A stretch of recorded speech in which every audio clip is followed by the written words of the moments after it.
جب بھی کوئی گناہ کرتا ہے تو اس کے دل پر ایک سیاہ نقطہ لگ جاتا ہے، وہ اپنے دل پر اس کا اثر بھی محسوس کرتا ہے۔ جن لوگوں کے اندر ایمان کی حرارت ہوتی ہے وہ اپنے گناہ کی وجہ سے شرمندگی کا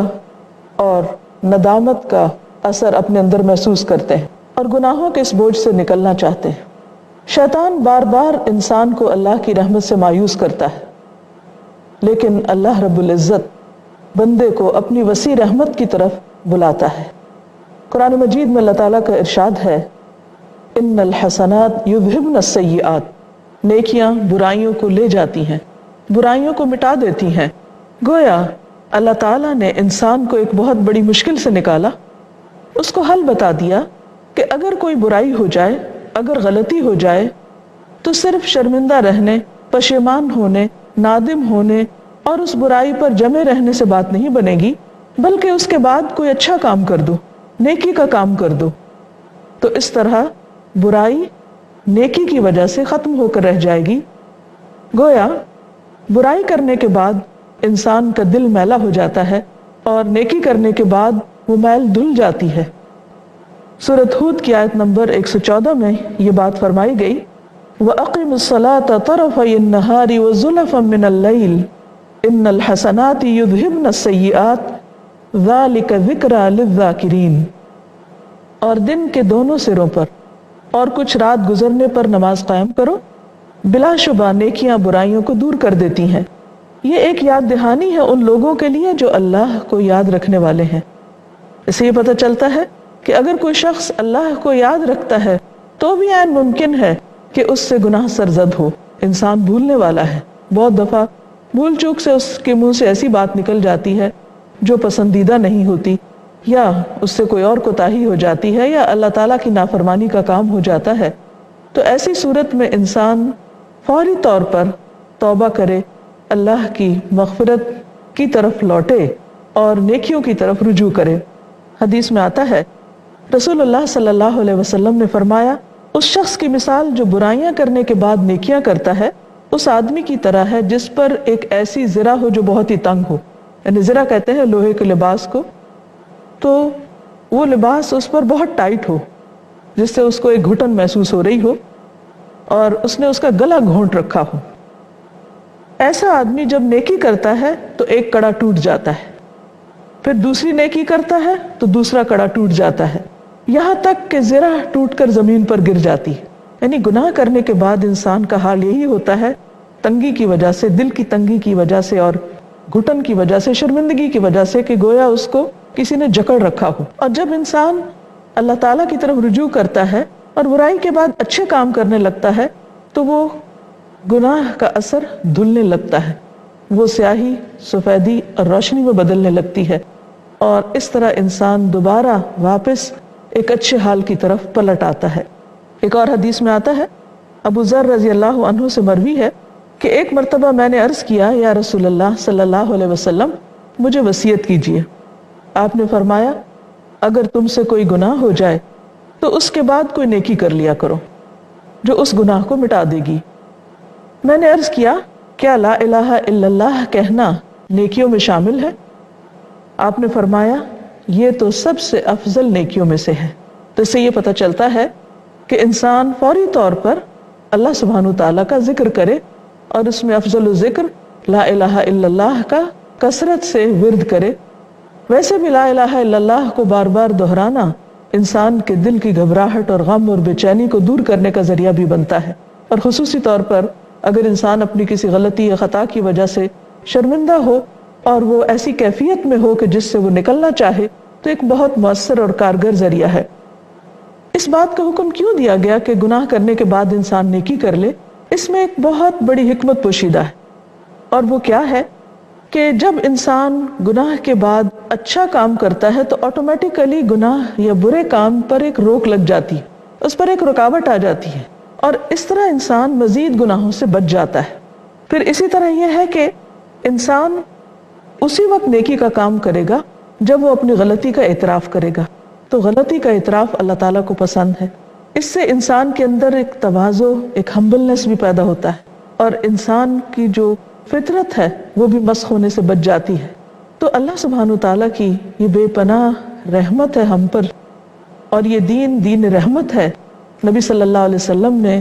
ہمیں اندھیروں سے نکال کر روشنی کی راہ دکھائی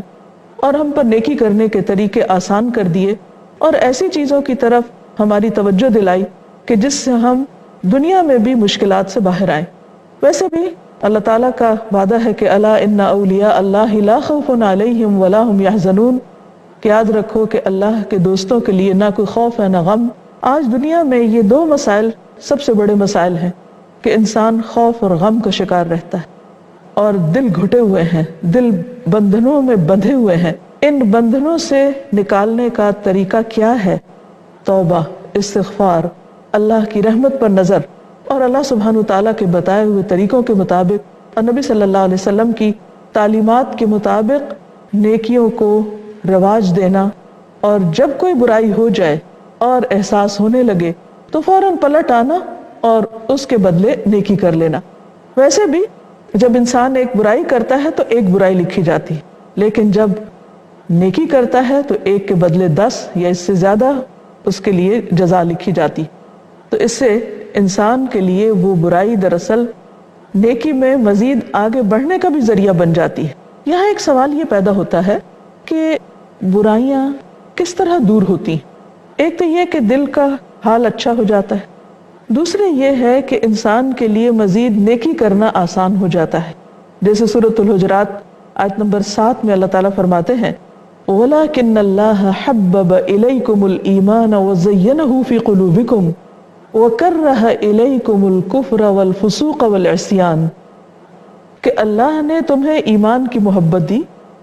اس محبت کو تمہارے دلوں میں سجا دیا، خوبصورت بنا دیا، ڈیکوریٹ کر دیا، اور کفر اور اناد اور نافرمانی سے نفرت پیدا کر دی۔ تو انسان جب برائی کے بعد نیکی کرتا ہے تو دل کے اندر جو ایمان کی خوبصورتی اور نیکی کی ایک بہار ہوتی ہے پھر وہ واپس لوٹ آتی ہے، اور انسان کے اندر مزید نیکیوں کی محبت پیدا ہوتی جاتی ہے اور برائیوں سے نفرت آتی جاتی ہے۔ یہ ایسے ہی ہے کہ جیسے اگر کسی نے بہت صاف ستھرا لباس پہن رکھا ہو اور اس پر چھوٹا سا بھی داغ دھبا لگ جائے تو انسان کی کوشش کیا ہوتی کہ فوری طور پر اس دھبے کو دھو ڈالے، اور جب وہ دھل جاتا ہے تو انسان خوش ہو جاتا ہے اور دوبارہ وہ اپنی اصل حالت میں صاف ستھری اور خوبصورتی کی حالت میں واپس لوٹ آتا ہے، وہ لباس صاف ستھرا ہو جاتا ہے۔ تو اس سے بھی پتہ چلتا ہے کہ نیکی کرنا یعنی برائی کے بعد نیکی کرنا دراصل انسان کے لیے اس کے دل کی رونق اور بہار کو برقرار رکھنے اور اس میں مزید اضافہ کرنے کا سبب بنتا ہے۔ پھر اسی طرح نبی صلی اللہ علیہ وسلم نے ایک اور موقع پر فرمایا اتبع السیئۃ الحسنۃ تمحوہا، کہ اگر تم سے گناہ ہو جائے تو اس کے بعد نیکی کر لو جو اسے مٹا دے گی، یعنی انسان کے نامہ اعمال سے وہ برائی مٹ جائے گی اگر انسان اس کی جگہ پر نیکی کر لیتا ہے۔ پھر اسی طرح گناہ نیکیوں سے بدل جاتے، جیسا کہ سورۃ الفرقان میں اللہ تعالیٰ فرماتے ہیں کہ والذین لا يدعون مع اللہ الہا آخر، کہ اللہ کے جو نیک بندے ہوتے ہیں وہ اللہ کے ساتھ کسی اور کو نہیں پکارتے، یعنی شرک نہیں کرتے۔ ولا يقتلون النفس التي حرم اللہ الا بالحق، اور حق کے بغیر کسی جان کو جسے اللہ نے حرام قرار دیا قتل نہیں کرتے، یعنی شرک نہیں کرتے، قتل نہیں کرتے۔ ولا یزنون، اور وہ زنا نہیں کرتے۔ لیکن ومن یفعل ذلک، جو ایسا کرے گا یعنی یہ 3 بڑے گناہ کبیرہ گناہ کرے گا، یلقى اثاما، تو وہ ان کا وبال چکھے گا، وہ اپنی سزا کو پہنچے گا۔ یضاعف له العذاب یوم القیامہ، اس کے لیے قیامت کے دن عذاب دگنا کر دیا جائے گا۔ ویخلد فیہ مہانا، اور وہ اس میں رسوا ہو کر ذلیل ہو کر ہمیشہ کے لیے اسی آگ میں پڑا رہے گا۔ ہاں، اس سے نکلنے کی صورت کیا ہے؟ جس نے توبہ کر لی اور وہ ایمان لے آیا اور اس نے اچھے عمل شروع کر دیے تو گویا وہ اللہ کی طرف لوٹ آئے گا۔ ایسے لوگوں کی جزا اللہ تعالیٰ نے کیا رکھی؟ فَأُولَئِكَ يُبَدِّلُ اللَّهُ سَيِّئَاتِهِمْ حَسَنَاتٍ، ایسے لوگوں کی برائیوں کو اللہ تعالیٰ حسنات میں تبدیل کر دیں گے، یعنی وہ جو ان کے نامہ اعمال میں بطور برائی کے لکھی گئی تھی وہ برائی، یعنی کہ 3 بڑے گناہوں کا ذکر ہے جس میں شرک، قتل اور زنا کی بات کی جا رہی ہے، کوئی معمولی گناہ نہیں ہے، کہ اتنے بڑے بڑے گناہ بھی توبہ کے بعد اور سچی توبہ کے بعد انسان کے نامہ اعمال میں بطور برائی کے نہیں بطور نیکی کے لکھے جائیں گے۔ تو یہ کتنی بڑی بات ہے کہ انسان جب پلٹ آتا ہے، توبہ کر لیتا ہے، تو اللہ تعالیٰ اپنی خاص رحمت کے ساتھ اس کی برائیوں کو بھی نیکیوں میں بدل دیتے ہیں۔